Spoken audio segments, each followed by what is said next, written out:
Assalamualaikum warahmatullahi wabarakatuh.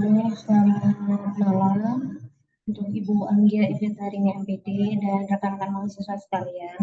Semoga senantiasa dalam keadaan sehat dan dalam perlindungannya dan serta tidak kurang suatu apapun.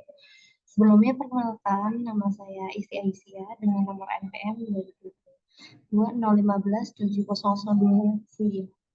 Sebelumnya, izin menyerahkan untuk link video presentasi dengan judul Konseling Populasi Khusus Perempuan Korban KDRT. Sebelumnya, di sini ada pengertian dari kekerasan dalam rumah tangga. Sebelumnya, kekerasan dalam bahasa Inggris yang lebih lazim dipakai oleh orang Indonesia atau disebut oleh violence. Istilah dari violence itu berasal dari dua kata bahasa, dengan bahasa latinnya itu vis yang berarti daya atau kekuatan, dan latus atau bentuk perfektum dari kata kerja vere yang berarti telah membawa. Maka secara harfiah violent berarti membawa kekuatan, daya, dan paksaan.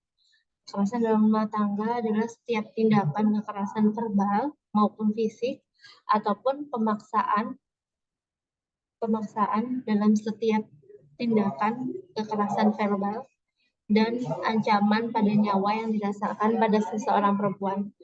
Apakah masih anak-anak ataupun sudah dewasa yang menyebabkan kerugian psikis ataupun psikologis, penghinaan, ataupun perampasan kebebasan dan menyelewengkan subordinasi perempuan.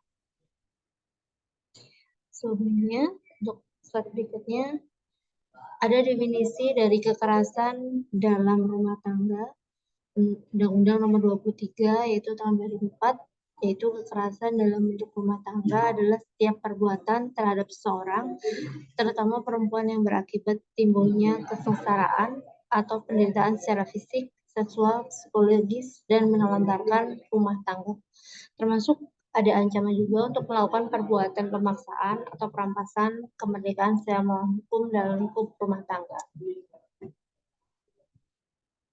Dalam bentuk-bentuk kekerasan dalam rumah tangga, kekerasan fisik yang pertama, itu kekerasan fisik adalah perbuatan yang mengakibatkan rasa sakit, jatuh sakit, atau luka berat. Jadi perilaku kekerasan ini termasuk dalam golongan lain tuh seperti contoh dari perbuatannya itu menampar, memukul, meludahi, atau menarik rambut, atau menyambak, atau menendang, atau menyudutkan dengan rokok, dan memukul atau melukai dengan senjata, dan sebagainya. Yang kedua, ada kekerasan psikologis atau secara emosional. Kekerasan psikologis atau emosional adalah perbuatan yang mengakibatkan ketakutan, adanya hilang rasa percaya diri, hilangnya kemampuan untuk bertindak, dan ada rasa tidak berdaya atau penderitaan psikis berat pada seseorang. Yang ketiga, ada kekerasan seksual. Kekerasan jenis ini meliputi pengisolasian atau menjauhkan istri dari kebutuhan batinnya. Jadi memaksa melakukan hubungan seksual, memaksa selera seksual sendiri, dan tidak memperhatikan kepuasan pihak istri. Yang keempat, itu ada kekerasan ekonomi. Jadi setiap orang dilarang menelantarkan orang dalam lingkup rumah tangganya. Padahal menurut hukum yang berlaku baginya, karena persetujuan atau ada perjanjian, suami wajib memberikan kehidupan, perawatan, atau pemeliharaan kepada orang tersebut. Misalkan memberi nafkah, memaksakan pasangan untuk prostitusi, mengetatkan istri dalam keuangan rumah tangga. Yang kelima, ada menelantarkan rumah tangga. Penelantaran rumah tangga, seorang yang menelantarkan orang dalam lingkungan rumah tangganya, padahal menurut hukum yang berlaku baginya, persetujuan ataupun perjanjian wajib memberikan kehidupan, perawatan, atau pemeliharaan kepada orang tersebut. Selain penelantaran juga berlaku bagi setiap orang yang mengakibatkan ketergantungan ekonomi dengan cara membatasi dan melarang bekerja yang layak di dalam atau di luar rumah, sehingga korban berada di bawah kendali orang tersebut.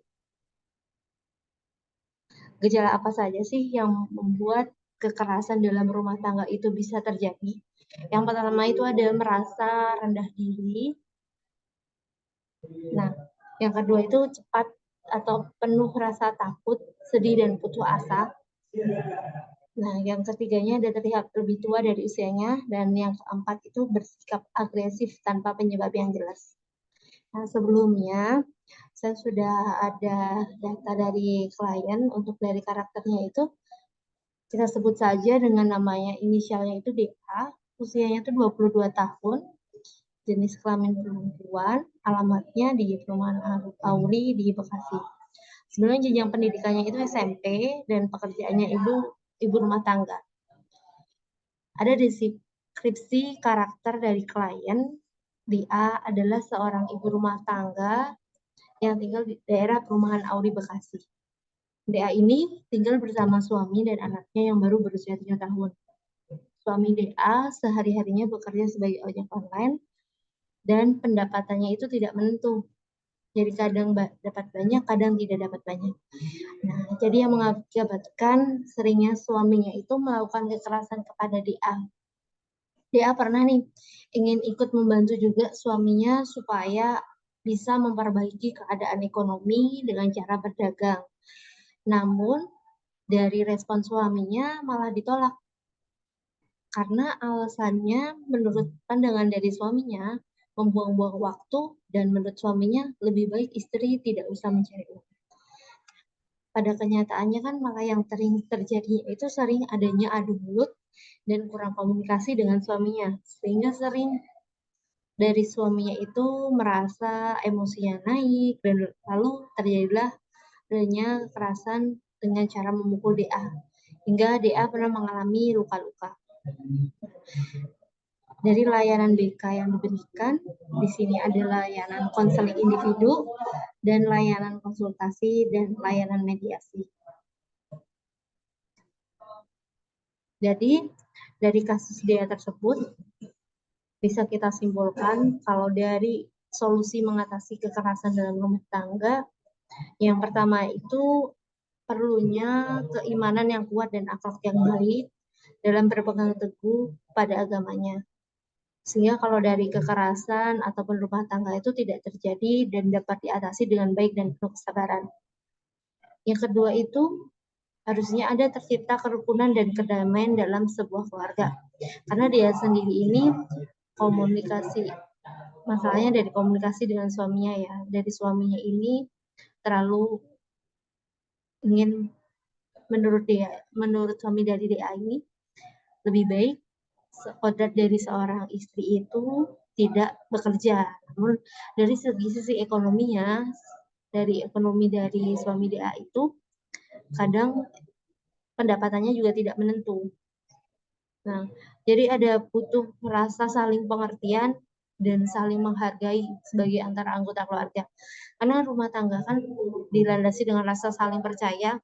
Jika sudah tidak ada rasa saling percaya, maka mudah bagi kita untuk melakukan aktivitas.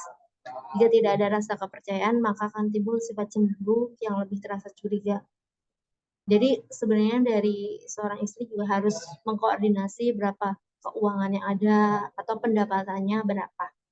Karena seorang istri itu nantinya yang akan mengatasi apabila terjadi ekonomi yang minim, sehingga kekurangan ekonomi dalam keluarga dapat diatasi dengan baik. Sedangkan untuk pelakunya, untuk pelaku dan korban kekerasan sendiri, sebaiknya mencari bantuan psikolog untuk memulihkan kondisi psikologisnya.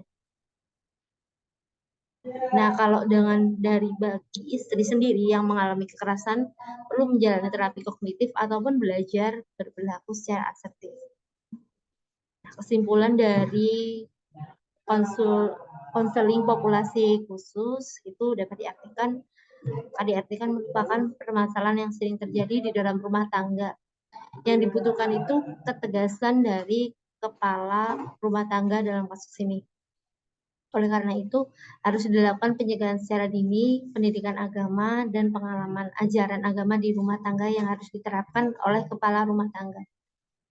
Kunci sukses mencegah KDRT sendiri itu memang harus dikembangkan dengan cinta kasih dan kasih sayang sejak dini. Ibunya bisa berperan besar dalam mengajarkan kepada anak-anak di rumah dan saling mencintai dan saling menyayangi. Demikian juga ada yang namanya anggota PKK atau sebagai organisasi untuk memberikan pencerahan atau penyadaran secara kaum perempuan dan perlindungan pada anak-anak di bawah umur. Nah, karena pelaku utama KDRT pada umumnya adalah suami, maka peran para pemuka agama ataupun pendidikan dan memang harus dari garda yang terdepan. Demikian yang bisa saya sampaikan. Mungkin ada kurang lebihnya, mohon maaf. Terima kasih atas waktu dan perhatiannya untuk teman-teman dan Ibu Anggia. Sebelumnya saya ucapkan terima kasih dan wassalamualaikum warahmatullahi wabarakatuh.